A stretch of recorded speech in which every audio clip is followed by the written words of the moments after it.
لو انت موجود في امريكا اوعى تشتري رومي السنه دي قبل ما تعرف الكوارث اللي بتحصل في المزارع. في فيديو منتشر بيبين تعامل العمال مع الرومي، التعامل قذر لدرجه ان هم وصلوا ان هم يعملوا العيب مع الرومي. اخواتي في الله العوافي عليكم، اولا بعتذر ان بجيب لكم اخبار ما تسرش كل يومين كده، بس الموضوع لما يوصل للاكل لازم حد يطلع يتكلم.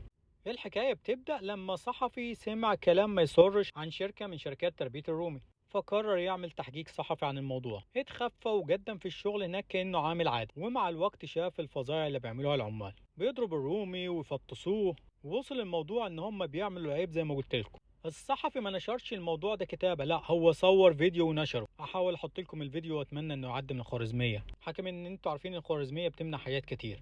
الفيديو اتنشر السنة اللي فاتت زي اليومين دول.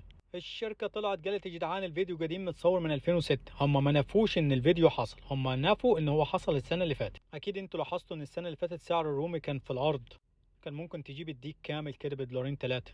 وناس كتير عبت الفريزرات بتاعتها، واحتمال برضو الاسعار تنزل السنه دي تاني، لان شايف على السوشيال ميديا الناس لسه مش قادرين ينسوا اللي شافوه، اللي هو الناس تقف قدام الرومي كده وتصور وتقول انا مش قادر اشتريك بعد اللي شفته.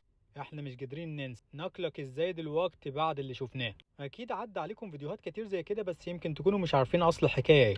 بس يا اخوانا ده اصل الحكايه، اكتبوا لنا في التعليقات كنتوا تعرفوا الموضوع ده قبل كده ولا لا. وايه رايكم، مستعدين تشتروا الماركه دي بما ان الفيديو احتمال يكون قديم، ولا اخطاء الاكل لا تسقط بالتقادم؟ اخواتي في الله مستني رايكم. تعرفوا حد من الناس اللي بتكوش على الرومي لما سعره ينزل؟ نبهوه مش كل ماركه نشتريها.